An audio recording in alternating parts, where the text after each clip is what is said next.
Hello, everyone. It's the first ever Tuesday edition of Splash Play as we split things up here Mondays to Thursdays at 2 p.m. And that means it's time for panic rankings as we head into week 11. Which teams should be panicking? Which teams should you be panicking about? And which teams should we all be panicking about? I'm going to rank them all. I'm going to do it right after this intro.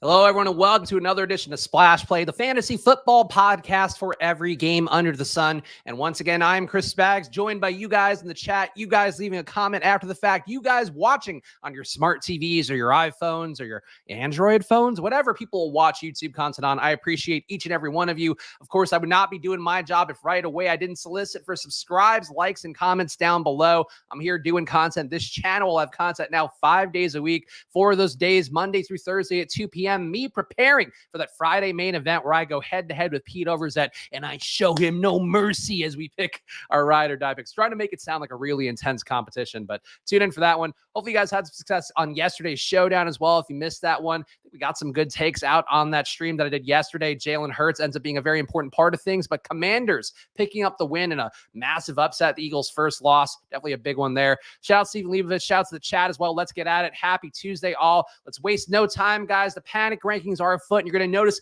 a slight tweak here to the format, slight tweak to the categories so I can make this a little more functional to separate out, because there are some teams, the Bills, maybe you worry about a little bit less in terms of your fantasy outlook. But in terms of a team outlook, I think you got to worry a lot about the Bills. Either way, though, they are not the obvious first candidate.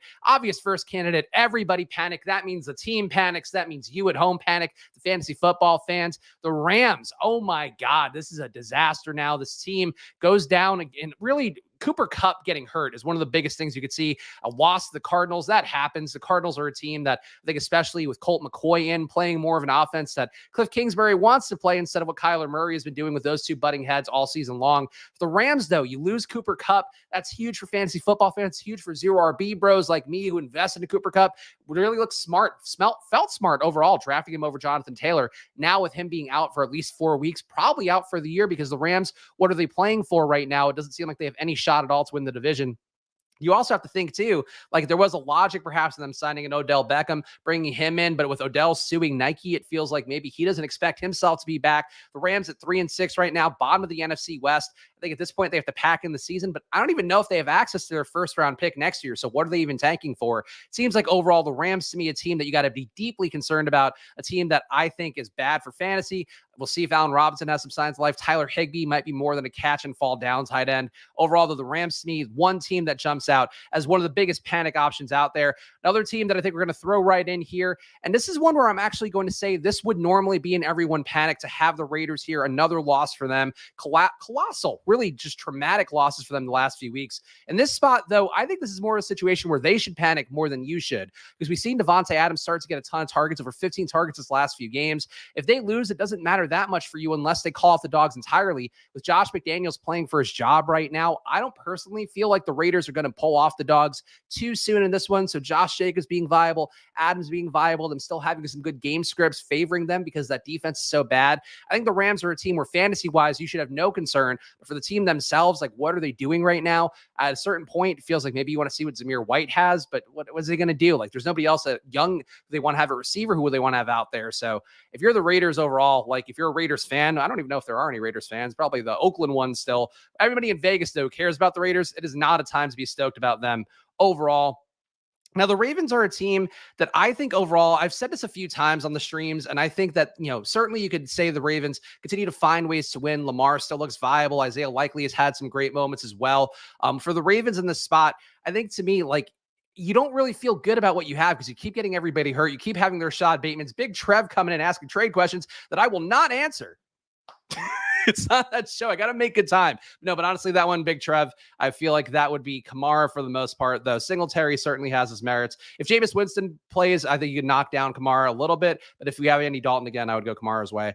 But overall, back to the Ravens, I think in this situation for them, enough injuries for them. The defense isn't good. Kenyon Drake feels like lightning in a bottle. But is it going to hold that long? They still have to get Gus Edwards back in there. You would think. You still have to get J.K. Dobbins back in. At that point, it's such a split backfield that you really, I think fantasy-wise, you probably don't feel that great about it. But overall, I think they keep winning. They keep winning in spite of themselves, keep winning in spite of the injuries. So for me, the Ravens, I think they're right now panicking inside, keeping it cool outside. The Bills, though, the team on the thumbnail, and they're a tough one because I really think they should panic.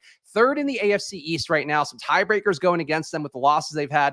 The Dolphins, too. I mean, this is something that Football Outsiders had today. Of course, go to footballoutsiders.com/subscribe. Get their data. As I've mentioned on a lot of these streams, it does a good job giving you the overall football perspective so you can then make your fantasy and betting decisions accordingly, or you can just use the data to try to make some good bets, whatever you want to do. But I think the overarching DVOA numbers in particular are important. And the Miami Dolphins have two receivers topping the league in DVOA for, I think, the first time ever is what they were saying, with Tua and, of course, Jalen Waddle both playing out of their minds, or excuse me, Tyreek and Jalen Waddle playing out of their minds, Tua as well playing out of his mind as well. But the Dolphins are so good of a team right now, who also are going to play so aggressively and play in a way too that I think are going to embrace the volatility, where that Bills defense is really one that has been good on the year. But if you see Miami pass with high success, pass as good as they have in every possible situation, they could beat a good defense. And I think that's something that would be terrifying for me. The Bills too, nobody circles the wagons like the Bills mathology is saying. That's where I really think, as a child for me growing up, I held a really soft spot in my heart for Michael Jordan, like every 80s kid who grew up seeing Michael Jordan rise to greatness. But it always stuck with me that Michael Jordan had to lose to those Pistons teams in the Eastern Conference playoffs and in the finals just to get to where he needed to be, to have the heartbreak, to be really great like he should be. The Bills, I think, have had that with the Chiefs the last few years, but you have Josh Allen playing right now with the injured elbow. You also have some bad things going on with Tre'Davious White, where Sean McDermott gave a quote to the media talking about it's a little bit of a mental thing for Tre'Davious White as well as a physical thing, but certainly a situation for them where they have not rushed him back in. I think when you start to see these little cracks in the foundation, you see a team losing some games that it really feels like they had no right losing that one against Minnesota. Sure, maybe Minnesota is just a team of destiny. They certainly are a team that we're going to put in the chill vibes only territory here as well, picking up that win. But I mean, just the way that Justin Jefferson strafed them, this is not the Bills team of the past where Tre'Davious White, you can put him out there and just know he's going to shut down the opposing wide receiver one. Without White at full health, without White out there playing meaningful snaps and opposing these teams meaningfully, I feel like the Bills are just not quite there. And I worry that they might have missed their window in time. Even stuff too, like trading for Naheem Hines and not really using him.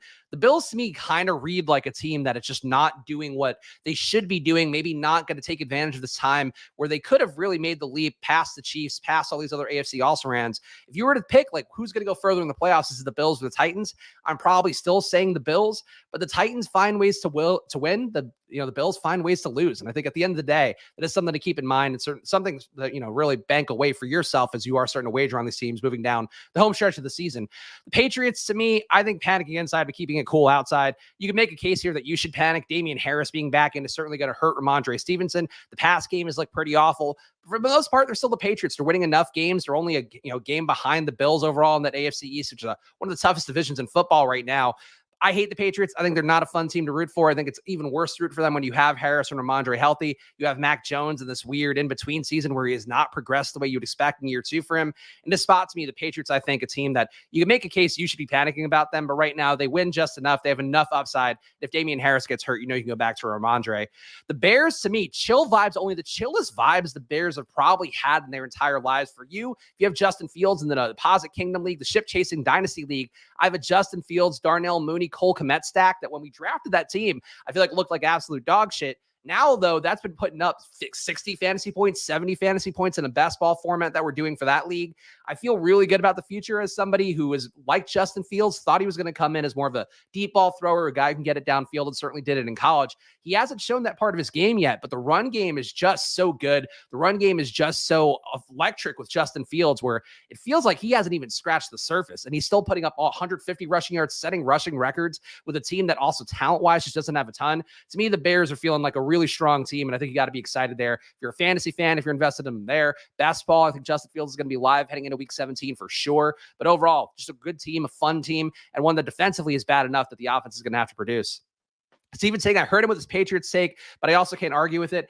I think the worst thing you can have in football is a team that just kind of feels blah, like a team that doesn't have anything really going for it meaningfully, anything you're really stoked about. The Patriots defense isn't as good as it used to be. Ramondre, though, you got to be excited about, but if you don't have the QB play, if the offensive line isn't great, and the Patriots offensive line, I think, has been better than people thought it would be. To me, that's a team that does start to get in that middle of the pack, and you just feel like, ugh, like, what are you really rooting for? What are you hoping for in this situation?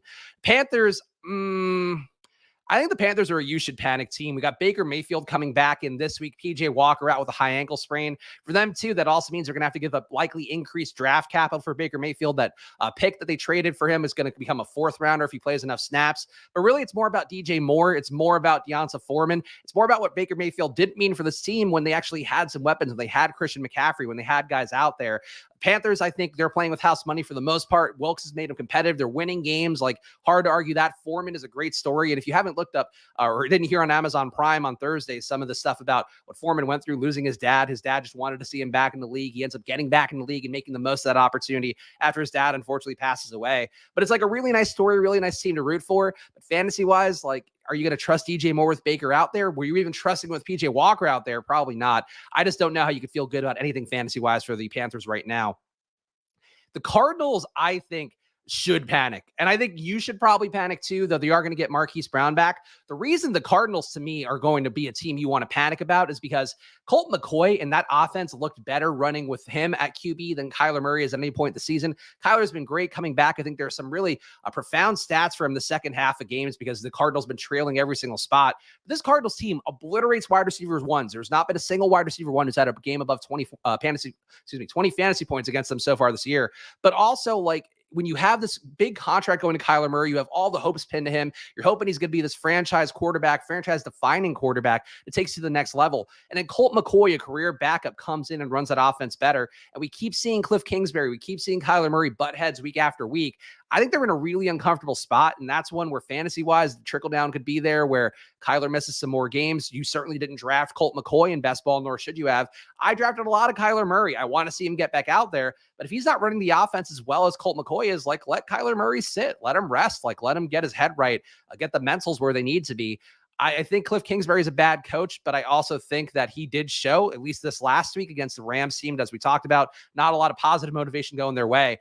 I just don't know how you can keep trotting Kyler Murray out there when you know Colt McCoy is actually going to do what you want. If you're Cliff Kingsbury, you're fighting for your job. So I think it's just an uncomfortable spot here where they might put up some good fantasy games. DeAndre Hopkins, more certainly if we get Marquise Brown back in there, no Zach Ertz, looks like he's going to be out for the year. But Trey McBride, a rookie who could be good. Like, there's a lot of ways fantasy-wise it could be good for the Cardinals. But the team-wise, they got a lot to worry about, a lot to unpack for themselves. Browns, a team, they should be panicking. They should be tanking. Deshaun Watson comes back in the practice this week. But overall, I think this is a team where they are Nick Chubb based. They have been such a good team in terms of getting, the ball to Nick Chubb and forcing it to him, maybe not using Kareem Hunt as well as they could. Amari Cooper, the home road splits, people have talked a lot about out there. The Browns, to me, though, like, they are in no man's land as well, kind of like the Patriots, except they're worse than the Patriots. Like, is there any world where the Browns make the playoffs now? Probably not. There's still some where I think the Patriots could make it as a wild card. So to me, the Browns, a team that needs to tank. They're obviously not going to tank when you get Deshaun back in there. And Deshaun, too, in the locker room, like, I think pro players will certainly look the other way for the most part. This is a woke world now. Deshaun did some really fucking dark shit that I think is tough to have introduced back into the team. And for these next few weeks, too, you're going to have Deshaun taking snaps in practice where Jacoby Brissett will still be playing in the games. I don't know how that works either for them. So I think it's a really bad spot for the Browns to be in. Next year is certainly what they should be playing for, but they have a team that's built for now. Sean G saying best ball's been a disaster. Every week I lose some guy for the season. That's something, Sean, where I think it's obviously looking bad for you, especially if you didn't, max out some of these tournaments like I talked about. I thought was the right move if you could afford it to max out your best ball mania, to max out your DraftKings tournaments overall. But I think in that spot, like, man, you got to know that everybody else is suffering just as bad as you are. And some of them are suffering even worse because they lost first round running backs. They've had Jonathan Taylor have the season that might have killed them. And even if Taylor's hot down the home stretch, he might have been bad enough at this point to ruin you. Cooper Kupp being out too. Like, there's a lot of guys. Jamar Chase being out. Who knows how long that goes on for. Everybody's in dire straits. So if you have teams in third place, if you have teams over 1,000 points on Underdog, if you have teams over 1,200 on DraftKings or so, I would say based on what I've been seeing from my exposures, you're still in the hunt. You just need to get hot down the home stretch. You need to get hot fast, obviously, with only 4 more weeks till the team starts to qualify. 3-7 Bears just chilling. They are chilling every week. Again, if you solve QB and your offense shows some signs of life, defenses can get better. Defenses can be sticky and it can rather not be sticky and improve year to year in a way, or get worse year to year, like we've kind of seen with the Rams this year. But the Bears, if you have the offense, if you have the QB, you have some fundamental things you can fall back on. I think the Bears are one of the most chill vibe teams in the league. If you're the Eagles, I think you're don't worry, be happy, but we saw some flaws yesterday where they should have been able to pass that ball more efficiently against the Commanders. A.J. Brown gets hurt in that game, comes back in, still running out there, but you could tell he just didn't seem like himself, at least in terms of the target workload. Devonta Smith has a nice day. The birthday boy, Devonta Smith, comes through and hits on that narrative that we talked about, half mockingly, but I still played a shitload of Devonta Smith last night, and that was probably a big reason why I was able to stay on the green side of things overall. From my perspective for the Eagles, I still think they're the best team in the NFC. I still think they're a team that should be in the hunt down the home stretch. But could you see the Niners doing what the Commanders did, where you just keep it ugly enough, muck a game up enough to knock the Eagles out in the playoffs? I think you can. Can you see the Cowboys rise to the occasion? Maybe. Can you see whoever makes it out of the West, the Seahawks, the Cardinals, maybe? Can they knock off this Eagles team? I think anybody could knock them off, but they're still in as good a position of anybody. So not quite chill vibes. It's hard to be chill after you have your first loss. You are the only undefeated team and you go down. So shout out to the 72 Miami Dolphins. I think that's the right year, right? Shout out to those old Miami Dolphins who care way too much about their previous glory. I'm sure they are very stoked about that one. Broncos. The Broncos, they should panic. You should not panic, especially if you are me and you have a lot of Courtland Sutton. They're also going into a matchup this week where it feels like a pretty good get right spot for Denver. I'll talk about that more when I do the fancy data show tomorrow, where the goal is going to be to pull one key stat for each game and tell you, or at least each team, maybe. We'll figure it out. That's going to be what we're doing tomorrow at 2 p.m. For this spot, though, I think, we've seen Russell Wilson get made fun of enough. We've seen Russell Wilson be absolutely egregious so far this year. We've seen this team's play calling be absolutely egregious. The running back situation, absolutely egregious as well. But Jerry Jeudy goes down. It seems like that ankle injury is going to be a thing that knocks him out for the year. I haven't actually seen the official news item on that one, but the way that he went down in that game feels like at least it's a 4-week injury, if not more. Courtland Sutton, we're going to see what we have now. So fantasy-wise, I think that is some upside there. Running back-wise, maybe Chase Edmonds can salvage down the home stretch. Melvin Gordon still getting work, even though he has clearly not been the play you would have hoped he would be with Javonte Williams going down. But the Broncos, the defense is good, so they could still hang in there and maybe have a shot to sneak into the playoffs. I don't really know, but it really feels like it's a wasted season for them. Fantasy-wise, you'll have some production. For the team level, though, what are you rooting for if you're the Broncos? I think you'd rather see that team tank, except they have no draft capital going their way. Bears chilling all the way to a top 5 pick, which is where you want it to be, because this is a stacked wide receiver class coming out this year too. Certainly defensively, I'm sure they could find some piece that'll be helpful. Offensive line, a lot of ways the Bears are going to get better. To me, the Bears are the team. The Vikings, I think, are going to go on a run here, but 2 years from now, the Bears should be an actual contender. And the Jalen Hurts trajectory, I think, is really there for Justin Fields, except that, in my opinion, I think Fields is a much better passer than Jalen Hurts. So we'll see what he can do long term. Green Bay. Green Bay, I think, is now out of the panic zone. They might be panicking a little inside, but getting that win against the Cowboys, being able to hang in that game at all, really, I think, was a big testament to them overall. But just they did rally in that spot and, held in overall. I really thought they were going to pack it in. Aaron Rodgers has been so fucking toxic, as I've talked about a lot in these streams, so disappointing week in, week out. It's just been awful to root for them, to watch them, to have any DFS stakes in them. But they are winning, and they won a game, and they are in a division where, the Vikings are the runaway team, but can they hold off the other two teams that should be tanking in the Lions and the Bears? Can they sneak into a playoff wildcard spot? I don't think it's out of the picture, especially if they have solved something with Christian Watson, who had the most explosive game a Packers receivers had since Devontae Adams, and probably inclusive of Devontae Adams at points in his career. This is a really good spot for them to actually salvage a season. At least they have enough time to do that now. I don't know if I buy it. I don't know if it's a 1 week aberration, but they leaned in on everything that was good. They forced the young guys in. They got the ball downfield. They got the ball to Aaron Jones. They got some production from A.J. Dillon. And that's against a good Cowboys defense. So Packers, I think, maybe some hope fantasy-wise, but certainly on the team level, they're feeling pretty good. Mythology asking, we think the Bears are chilling with indica or sativa? I think they got to keep it creative, keep it up tempo. So I would go more of a sativa from them. An indica high are going to be couch locked. And if you're Justin Fields, you got to keep it mobile, got to be creative to find ways to continue to get him out there. And there's going to be some games for Justin Fields, by the way, where it's going to be dog shit, because there are going to be good defenses that come against them and actually know how to shut him down and how to actually spy and keep him in the pocket and do all that stuff. But for now, though, this matchup next week for the Bears, I think they're playing Atlanta. It's another Justin Fields week, guys. So strap in. And I would say this is probably not the week to fade Justin Fields again either, but we'll see as we get through the rest of the week here, see how that ownership shakes out. Other teams that we got going here, Cowboys, I think, don't worry, be happy still. Tony Pollard, again, has been a revelation. Zeke is going to come back. You see CeeDee Lamb have the outlier game. It sucks they blow that one. It sucks the defense finally looks vulnerable. Trayvon Diggs, gambling is always going to be something that I think is a risk profile for the Cowboys moving forward. I think Van Der Esch also got hurt in that game, which is not great for the Cowboys defensively. But still, like, their defense is good. The offense, if you have CeeDee Lamb be an alpha receiver who can generate 150 yards and touchdowns and just to be able to take on that target volume and be productive with it, I think the Cowboys are feeling good fantasy-wise. Like, CeeDee Lamb might actually pay off. I have a few Devontae Adams, CeeDee Lamb teams that I'm hoping, like, the Raiders stay motivated, keep playing Adams, because I think it's a pretty potent combination to have down the home stretch. The Cowboys, though, like, you want to see them not play Zeke. You want to see Pollard get run. I think either way, though, they're going to be don't worry, be happy. And if Zeke comes back fresh, even better. The Colts are a weird one.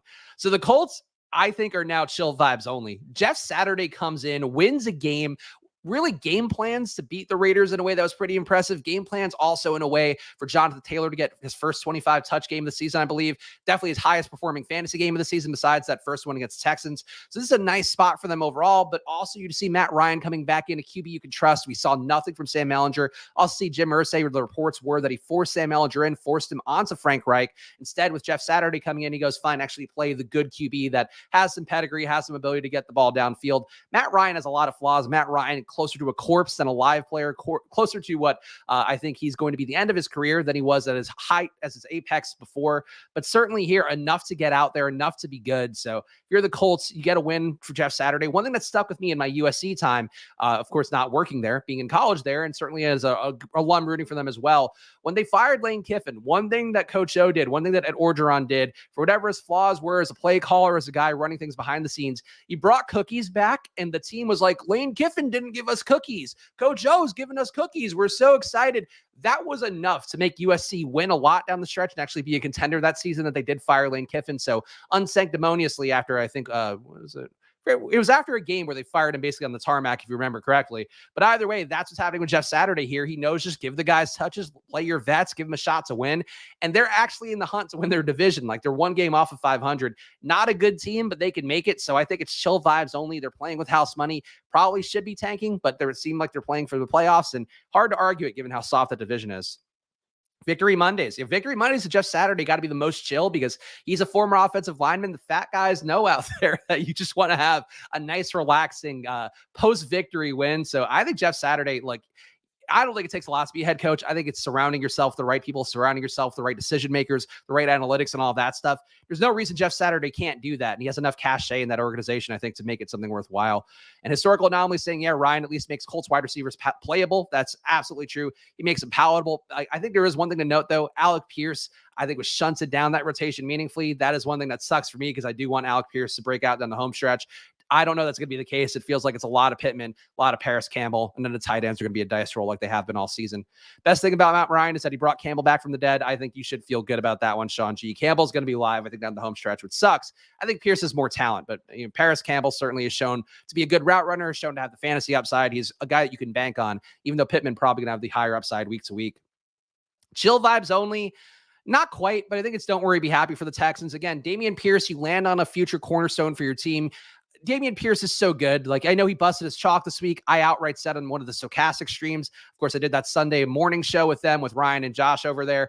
But, like, they are really a team that has nothing going for him. Like, Brandon Cooks, that situation's awful. Nico Collins, I don't think is a young guy you really want to build around. But Dameon Pierce absolutely is. Like, he is a guy that if you build a good defense, if you build a good offense, he can salt games away. The pass game work's going to get better. His avoided tackle rate, he's avoiding, I think, a 33% tackles overall on the year, including this last week. It's a really nice guy overall to have that you can build around for your team. You're getting rid of some of the bad stuff. Lovie Smith, as terms of, like, team morale is always going to be there. Texans, I think, are playing with house money. They can have a nice draft pick. They're a team that's not going to win, not going to be in the hunt this year, but certainly you can't be mad at them. And fantasy-wise, they're giving you enough to be happy with. And maybe some guys will actually break out as pass catchers on the home stretch like Jordan Akins did this week. Chiefs, I think Chiefs have to be chill vibes only. They can just adapt. Kadarius Toney is an asset that now they can have moving forward, that they could build around with Hardman going out, with Juju going out. We see Toney have the production. Travis Kelce is a guy that they don't have to push into full action. You can have your Noah Gray touchdowns. You can have other guys score. Like, it's a nice situation for them. The running game, I think, is really the tough one for them overall. That the running game alone makes you feel like it's more of a don't worry, be happy. I know they'll figure it out. I know they'll find ways to get creative. You have Patrick Mahomes. You're the Chiefs. You can't be mad at that. But man, like Juju being hurt, and that was a violent hit. If you guys didn't see that one, I don't know that I would recommend going out of your way to watch it, but he certainly got wrecked in that game where it feels like he's got to miss at least one for concussion protocol.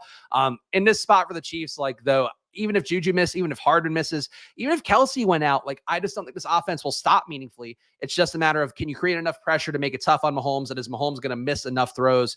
I don't know that I would ever want to bank on that. So Mahomes to me kind of feels like the opposite of the Bills, where everything's running so bad for the Bills, things running bad for the Chiefs, and they still overcome and still win. And I think that's certainly noteworthy. Texans have to draft a QB. Don't think they can't go another year with Mills. That would be the assumption, I would think. I don't know what this QB class is looking like. I know there's some guys that have some steam on them. I haven't done enough to dig in and have some confidence. But, you know, it depends on where QBs are being valued. Like, I think for me, the Steelers actually made a pretty good move getting Pickett where they did last year. Malik Willis was kind of a bust play, but like nobody really talked themselves into the QBs. This year, I think there is enough talent there that people might talk themselves into a high draft capital play. And I think you can get away with a QB that goes a little bit later on if they're not, you know, a true pedigree guy, a guy who's going to really be a franchise changer. Just take a second or third round QB would be my hope. Have him compete with Mills, but Mills has certainly not shown enough. But have they given him enough weapons to show anything, enough offense, really in terms of design to show anything? I don't think it's fair to also write off Davis Mills as a guy that should just be a career backup. Chargers. I think both LA teams, I miss LA dearly, but I'm putting them both in everyone panic territory. The Chargers, to me, I think are really a team that, like fantasy wise, there's going to be production there. Josh Palmer, though, is not a guy who's going to beat really good defenses. I think that's something I need to file away for myself, because I saw it this week where like he was, you know, out there. He looks the part. He's a big bodied guy or a big enough bodied guy to play an outside receiver, but he's not Mike Williams. He's not as good of a route runner as Keenan Allen. He's just a little bit worse than those guys, maybe more than a little bit worse than those guys in everything. And when the offense all constricts, when things get tough, like we saw it in that game on Sunday night, like they could not get anything done against the Niners, even with them actually getting off to an early lead in that one. They couldn't hold it off. Eckler has a bad day. The receiving game can't get there. If Herbert can't overcome some kind of soft play calling overall offensively for the Chargers this year, I don't think this team can get there. So I think, to me, they're in a tough division. They're certainly a team that's going to be behind the Chiefs overall. I've not had the firepower. Maybe the Raiders being bad helps keep that division afloat. Same thing for the Broncos. It gives the Chargers a chance to actually make the playoffs and make a run. Right now, though, I think you got to be worried about all the assets from them, because if the Chargers just can't get going and don't have enough weapons outside, Mike Williams coming back to practice this week, supposedly, so hopefully that'll change things. But if he comes back and goes right back out hurt again like Keenan Allen did, I would start to worry about the Chargers. So I think right now, yeah, I think I'm keeping them. Everyone panic, I think, is where we're going to go for both LA teams. Jaguars, I think it's still don't worry, be happy for them. Again, Calvin Ridley, the reinforcements are coming down. Christian Kirk looks good in that game against the Chiefs.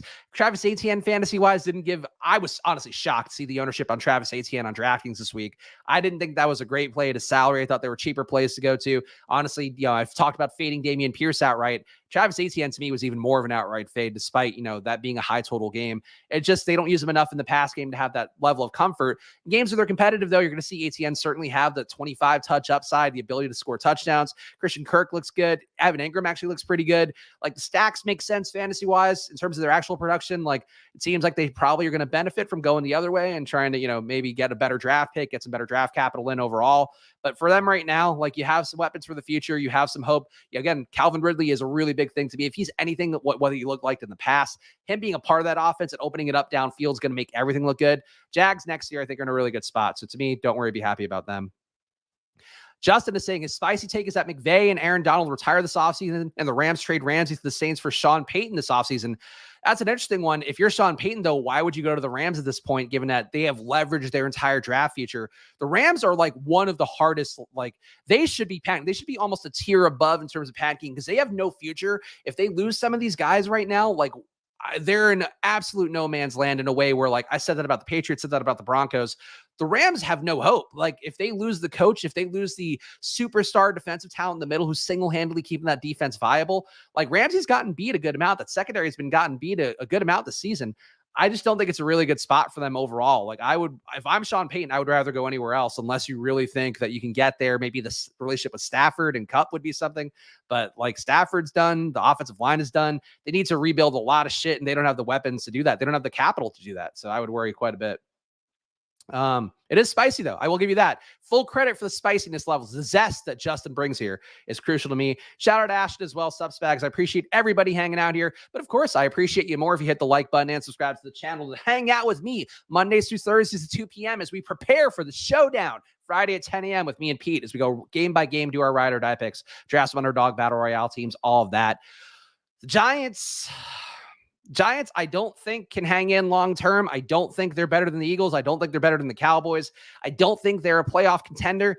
That said, they keep winning. They have unearthed Darius Slayton. To my podcast partner, Pete, who has touted Darius Slayton to little to no effect for the last few years. He is now looking like a legit keeper at receiver, and they desperately wanted to trade him, and nobody wanted him. The Giants find ways to win. Barkley, apparently, they're negotiating a new contract with him, so he's going to get paid. You never really want to pay the older running back, but they're going to do it, and if anybody does deserve it, probably a Saquon overcoming all the injuries he has, and also looking like he has so far this year. But the Giants, to me, chill vibes only for them. And I'm going to say it, chill vibes only for the Jets too. So LA running bad, New York running good right now. The Jets are in second place in the AFC East. Are they going to win it? No. Somebody replied to the tweet for this show saying like, and it was a new follower to the Splash Play Pod handle. So I don't ever want to shit on those takes. Thank you if you follow that handle. Thank you if you follow me at Chris Spags. I appreciate it a bunch. But if you're coming to me saying the Jets are going to win the Super Bowl, no fucking chance. Like, absolutely no chance. That said, could they make the playoffs? Could they be a scary team in the wild card? Could they even make it to the second round and actually give somebody a scare? Maybe. I think they're a fun team. They're a young team that's going to get better. You hope Breece Hall comes back full health. You hope that Garrett Wilson keeps getting fed. But for right now, I think it is still chill vibes only, even if they have completely blown that Elijah Moore situation, completely blown, obviously, Breece Hall with him being out for this year. But Michael Carter's good. Zach Wilson is enough, even if he's not a superstar QB, and he can get there. As a Saints fan, Ashton is hoping that Rams take doesn't happen. I mean, look, Peyton can go wherever. Peyton goes to Denver is an interesting one. He needs to go somewhere that really needs the help. And I think Denver, to me, like Hackett, though, like in the team defensively has done enough in Denver that I could see them not wanting to make a move and just hoping that it kind of comes together. But yeah, Peyton replacing Pete Carroll in Seattle would be kind of fun with those weapons, with Geno being the all-world beater we all know. And of course, Drew Lock waiting in the wings for whenever Geno has that 4-interception game that may fucking never come. keeps forcing throws in. There's 5 defenders around. Geno throws a ball in there. The defenders can't touch it. It's like guys, it's like villains shooting at James Bond in a movie. That's what Geno is throwing plays. Speaking of Seahawks, chill vibes only for them. Honestly, I don't get what's going on with Geno. Like every week I see plays on my Twitter timeline from either Football Outsiders guys who are grinding the film, crunching it all, just going nom, nom, nom, nom, nom, gobbling up that film. But like all the people who are watching Geno tape every week, it's like, oh, here he is making this insane throw across his body. Like it just shouldn't be happening. And yet it keeps happening. I don't know if it's a skill. I don't know if it's luck. I do think it's a little bit of both. But Geno, hard to argue it. Kenneth Walker, the future there. DK Metcalf still there, playing through a knee injury that it looked like was going to knock him out. Lockett has had a lot of life. Lockett, by the way, fully bald in a way that I think normally makes me wonder, oh, is this guy going to start playing worse in his career? Because he's aging right before our eyes. Lockett, the best bald player in the NFL. I'll say that right now. So kudos to them. NFL being a copycat league, will get a run on retired centers at coach. I do think there is something to what Jeff Saturday has talked about, though, with like the being a leader of men thing. Like, I think a head coach is still mostly a CEO job. It's just you trust the CEO to put the right people in their place. The fact that you would put in a 31-year-old play caller who is, basically Frank Reich's assistant is an odd move, but certainly going younger at QB or going younger at offensive coordinator, trying to get fresh opinions in, being willing to say what you know and what you don't know. Like, these are things that just football coaches don't have historically. So I don't think it'd be the worst thing to just have guys who are like franchise tentpole players. Like LaDainian Tomlinson being the Chargers coach, would anybody be mad at that if Brandon Staley keeps kind of being a fake analytics guy like he's been so far this year? I think it'd be fun to see LT get back out there and be a guy who's actually, that same kind of role as Jeff Saturday, but we'll see. I think it could be a trend, though. You might be right about that. Saints. Where do the Saints go here? I think they should panic. I don't think you should panic. You know what? I think you should panic a little. If you're an Alvin Kamara guy Andy Dalton has not shown enough, I think, to keep holding on to this job. Jameis, we at least know there's some volatility to embrace there. The Saints not winning enough games, I think, to justify staying on the current course. Obviously not being able to pull off what they did this week. Going against Pittsburgh, going into Pittsburgh, certainly not the easiest spot historically, but still one where you put up only 10 points going against a Pittsburgh defense that's gotten absolutely strafed by good teams. I feel like the Dalton switch is coming. That's really bad for Alvin Kamara because Jameis Winston, he can't see shit with like 5 feet around him. He just is looking downfield at all times. I just don't see that being a good spot for them. Chris Olave is going to have a lot more upside, but also be more volatile because of Jameis throwing those deep balls into picks a lot more often than you would like to see. The Saints, to me, I think you got to panic a little bit, and they should probably be panicking too. But this year, you have a defensive coordinator coming in, filling in for Sean Payton, filling in for a legendary offensive genius. They were playing with a very thin, narrow margin of success in that one. And I think they're now seeing the results of that one. Jeff Saturday's son plays wide receivers at UNC and his daughter's a cheerleader at Bama. Okay. Shout out to the Saturday family. Saturdays are for the Saturdays, as we've always said. The Bucs win a game. I still think they should panic. And honestly, you can make the case that you should panic too. This team is now going to be a problem for Leonard Fournette owners, where Rachaad White is clearly the move they should make, yet they are not willing to fully commit there. They're committing just enough, though, to completely strip Leonard Fournette of his value. Mike Evans, I just think, is not having the connection with Tom Brady for whatever reason. He talked so positively him all offseason, doing the inverse of what Antonio Brown's been doing since he left. Antonio Brown leaking some Tom Brady text to try to put him in a negative light. If you guys missed that one, if you want to go embrace your inner TMZ and check that out. But the Bucs, to me, I think just overall fantasy-wise, still bad juju around them, still a team that is not going to reach their potential this year. I just don't think they're a Super Bowl contender. Maybe they piece it together enough, but it feels like they're more of a one-and-out kind of team. Even if they do make the playoffs, it wouldn't shock me if they miss the playoffs too, though. Soft division for them is going to help them out. But the Bucs, man, I think really you panic the most for the Bucs. If you're a Fournette guy, I think it's deep panic time because they should be playing Rachaad White 50% of the snaps, if not more. Josh is obsessed with this. When Drew Lock season? I already talked about this, Josh. It's probably not coming this year, but whatever. The play was still right. Doesn't matter. Get out of here. Worst troll ever. That whole division is horrible, though. That is correct. That is the South is a bad division. And it starts with these fucking arrogant Falcons. This week, though, against the Bears, this is the week. The week in particular, the Falcons should have chill vibes. This could be Kyle Pitts week. This could be Cordell Patterson week. This could be Drake London week. This could be Marcus Mariota week, as long as he doesn't play like Marcus Mariota, as long as he plays like he's a better version of himself. The Falcons are playing the Bears. This is a money week for them, I think, coming up. So this spot to me looks really good for them. I think this is the week that they do pay off fantasy-wise. I'm hoping this is the week we start to see some more production. Josh, so let's air out something here. Josh, you're a troll. I don't like trolls. When you troll me and act like toxic about it, it's not fun for me. That's why I muted you, because you were being toxic. That's the problem. And I noticed you got banned from Instagram at a point. So I love you, buddy. At a certain point, though, I gotta gravitate towards people who are not being negative and being weird about it. So that's just what it was. But I love you. But at the same token, I get weirded out. Blame the Barstool days. Blame the Barstool fans. Either way, though, Geno Smith, the greatest QB of the world. We all know that now. So there we go. Commanders. Don't worry, be happy, Commanders. You got Brian Robinson, the future of the franchise there, and running back, and I think that's what matters the most. Brian Robinson, as good as Antonio Gibson, we talked about in yesterday's Showdown stream. I think that's one where really you got to feel good about what they're getting out of Taylor Heineke. Like, Heineke is not the solution. Heineke is not that dude. To me, I think the Commanders are playing with house money right now. They're going to get Chase Young back at some point. This defense is going to get better. Terry McLaurin is looking reinvigorated with having Heineke at QB. That alone might be enough to justify keeping Heineke at QB. But honestly, that was a spot yesterday. The Eagles defense has been so good against the pass, and they let McLaurin completely go nuts in that game. Like, that's where I think you really could start to feel good if you're a Commanders fan. Can they win it all? No. Can they win the East? No. Are they even going to make the playoffs? Probably not. But they have something going. I wouldn't fire Ron Rivera. I would let him run out the string. He really made some colossal mistakes. But this team, to me, is like the ultimate case of house money right now. And you're running hot. Just let it keep going. Maybe hire a former player. Just put him in a head coach instead. That is true. I have seen Josh's nipples. But that's why it's gotten too close for me. And I like to keep a certain degree of distance from everybody. That's why I like historical anomalies. Don't know his real name. He just comes in, makes witty quips in chat. That's all I ask out of people there. But once gets a bridge too far and you're like obsessively hitting me up about things and trying to dunk on me, it's not the move. Niners,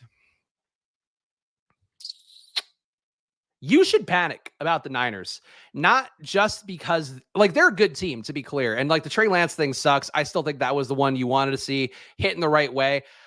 The Niners, though, this production is going to get weird. You saw Elijah Mitchell getting a ton of carries. Christian McCaffrey also getting shunted down a little bit in that role. Deebo Samuel, kind of a non-factor. Kittle, also a guy that's going to have his weeks, but certainly going to have weeks where he's just in there blocking for Elijah Mitchell, do all that stuff. The Niners, to me, like, great team, a team that I think is alive once again to make a run, a team that I could see making the Super Bowl. Like, there's nothing holding them back right now. They have such weapons on both sides of the ball. Fantasy-wise, though, they just don't have to do shit. They just don't have to actually do the things you want to see a team be good in fantasy. They don't have the Bears defense where they're giving up a ton of production. They don't have the Lions defense where they're giving up a ton of production. They don't have the Packers defense where they're giving up a ton of production on the ground. They are a team that's legit good. And fantasy-wise, teams that are legit good are the scariest things because they're just going to play it close to the vest and they're going to let the talent win out. They're going to let the defense win out. That's what the Niners are. So McCaffrey, look, is going to have upside weeks. Elijah Mitchell's going to have upside weeks. Hopefully Deebo does too for all of our best ball teams out there. Kittle too, same thing. But man, Ayuk might be one of the better receivers in the league, and we just don't know because he's not going to get the targets. Same thing for Deebo, same thing for Kittle at tight end. Like, it's tough fantasy-wise. So I think you should be panicked a little bit about them. Titans. I still think the Titans are an everybody panic team. I don't get how they're 6-3 right now. I don't get how they're leading the AFC South. I don't think they're good. Granted, they did this exact same thing last year. They were one of the worst one seeds ever, according to Football Outsiders DVOA stats, which is an important fact check on just how teams are relative to the field. But the Titans, to me, like, I just think this is running bad now. Like, Derrick Henry, he's looking more plotting. And granted, it was against the Broncos. Granted, it's against a good defense. But week to week, like, I just don't see the same juice. And I think still he can get there. Like, he's a monster. He's one of the best running backs we'll see in our entire generation. I get that fully. But, like, when you're relying on 2-touchdown Nick Westbrook-Akina days, when it's also just a terrible passing day overall and Henry doesn't get there, you're playing against a Broncos team that just isn't that good. And they're also hitting deep balls to guys like Jalen Virgil, forcing it to Cortland Sutton, and he's still making outlandish catches. Like, the Titans are, year after year, the ultimate paper tiger up top. I hate them. I think they're a frustrating team. And I just want to see them play Malik Willis and Hassan Haskins and make it fun. But even then, like, I feel like they're going to ruin Malik Willis and they're going to ruin Haskins. Maybe not Haskins. They're going to ruin Malik Willis for sure. Treylon Burks gets back out there. He is a non-factor. This team is just one fantasy-wise I would not have faith in. I would worry about it every turn. And if they win the South, like, fuck them. I'd rather have Jeff Saturday win the South. I think they make me feel better overall than the Titans do. Shout out Alonso Clonosaur saying these tiers are fire. I hope so, because I'm making tiers on Tier Maker, just like all the cool YouTube kids do. And I think I would love it to pay dividends for me. I would love to have a career making tiers for myself with absolutely no relevance to real life. Steelers, don't worry, be happy for them. Well, you know what? Panicking inside, Najee Harris is a kind of bad situation for them. Like, Najee Harris, we talked about it on the stream a few times. He runs for almost 100 yards this last game.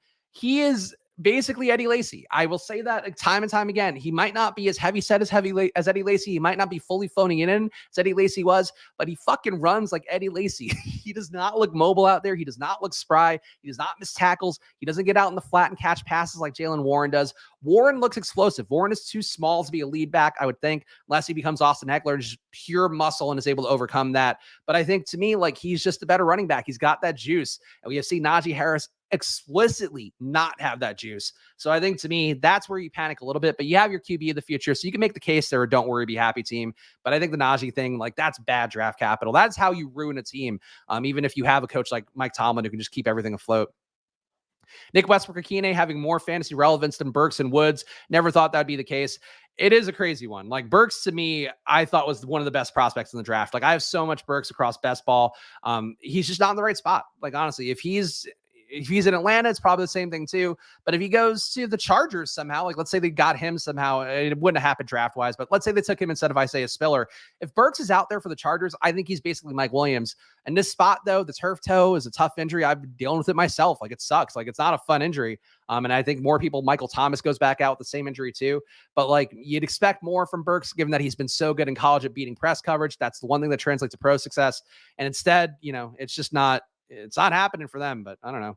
We'll see. Like, they're 6-3, so they really don't have a lot to complain about. But fantasy wise, we do. Dolphins got to be chill vibes only. Again, Tyreek and Waddle being the number 1 and number 2 receivers in DVOA is like a pretty big thing because we've been tracking DVOA since the early 80s. So that's something that doesn't happen a lot at this point of the season. I don't think it's ever happened, according to the tweet from our editor-in-chief, Aaron Schatz. But it's also just because this team does pass and does the one thing analytically we know is sound. Like, that's going to be a positive for them, where they pass over expectation. They throw the ball a lot. They're making sound analytics plays because they pass so much. And they have 2 of the best receivers in the game right now. Like Waddle, if you're giving me a guy who's going to catch a pass at 5 yards and can take it to the house, that's how they use Waddle. That's Waddle's skill set, and he does it well. Tyreek, too, the best deep ball catch in the game, or deep ball catcher in the game. Like, maybe Olave gets there at some point. Maybe one of these guys who just accrues a lot of prayer yards can turn it into something. But holy shit, man, the Dolphins are a scary team. Defensively, I still don't think they're good enough, but they made enough acquisitions where maybe they can get there. You know, Bradley Chubb alone could be something that can change that defense materially.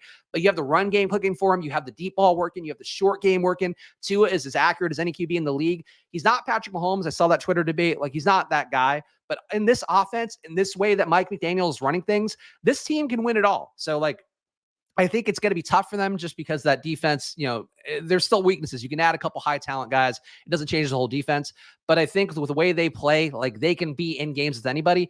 And a Dolphins, Bills, Dolphins, Chiefs, you know, a couple of playoff games, like, that's electricity. That's the most we want fantasy wise. That's the combo of real football with fantasy we want to see. So I love the Dolphins. If you are a Dolphins fan, I feel like you got to be the most stoked. I know our guy, Nick Lepre, who was in the chat yesterday over at Stochastic, big Dolphins guy. Don't play him week after week in DFS, but boy, you got to be excited for the future. Let's see. Got the Lions here. You should panic about the Lions. Amon-Ra St. Brown's going to get the work, but as we've seen, when they play good defenses, Amon-Ra Brown could be shut down entirely. He's also a lot of dink and dunk targets, so he's not really getting those upshot, deep balls and matchups where he is a little bit more condensed, where it's a little bit tighter. Jamal Williams is not DeAndre Swift. DeAndre Swift is not DeAndre Swift anymore. Apparently, he's fallen out of favor in that backfield. And you're to the point where, like, your coaches are talking shit about you to the media. It's not a good spot for a young player to be when you combine it also with Swift's health issues and Jamal Williams being like a beloved player who the Lions view as like a cornerstone of what they're trying to do in terms of building a culture. It's a really bad scene. Like, I like Jamal Williams. I think he's just to get into the end zone and fall down guy. Swift is an absolutely monster runner with tremendous breakaway speed, but they're not going to use him that way and not give him enough volume to actually hit home runs. And then when he doesn't hit home runs, they just take him off the field. It's a bad scene for them, but Amon-Ra St. Brown can get there. I just think at a certain point, like, why are you playing Amon-Ra even, like, and feeding him the ball that much when he could just get hurt? At a certain point, they might call off the dogs, and I think that's where Tom Kennedy is going to be a DFS play that people are going to actually try to talk themselves into down the home stretch, and they actually might be right. Even though Khalif Raymond, we all know, is the better play.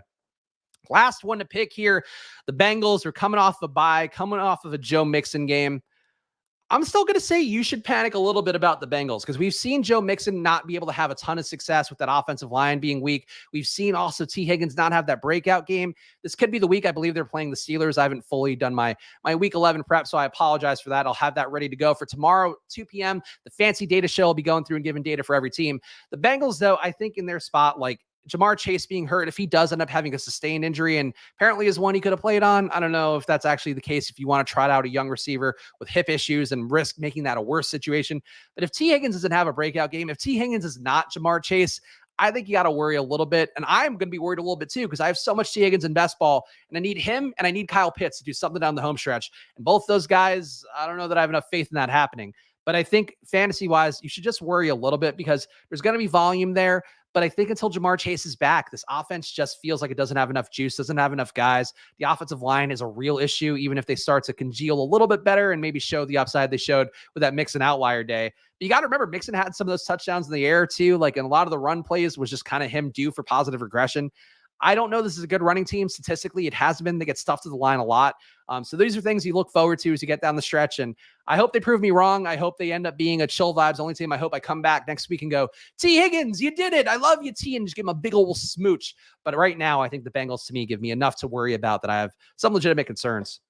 So there you go. There's your final rankings, guys. Screenshot them, send them to your friends, tattoo them on your forearm if you need to. But I appreciate each and every one of you hanging out with me. Of course, tomorrow at 2 p.m., I'll be back here at the Fancy Data Show. I'm going to try to do, it's not going to be me pouring through Excel and trying to figure it out. I'm going to come prepared. I'm going to bring the stats. I might even prepare some graphics in advance, depending on how motivated I get, depending on how meetings go tomorrow. But come back 2 p.m., Monday through Thursday. This show at 2 p.m. Mondays and Thursdays are showdown shows. Tuesdays, panic rankings. Wednesdays, Fancy Data Show. video. And Friday, the main event with Pete at 10 a.m. where I come getting ready to smash that face in, but no Pete's allowed Monday through Thursday, guys, because we're here prepping. We're getting ready like warriors. Like proud fantasy football warriors. Thank you guys for hanging out. Again, I'm Chris Spags. Follow me at Chris Spags. Follow at Splash Play Pod. And of course, before you go, please subscribe to the channel. Hit the like button. If you're watching after the fact, leave a comment down below. And I'm going to try to get some timestamps in here as well. So check out for that in a little bit as well. And there we go. Thank you, Steven. Thank you, chat. Thank you guys for all hanging out today. And I will see you guys again tomorrow at 2 p.m. So come back then and hang out with me. And I'll see you guys soon. Good luck out there.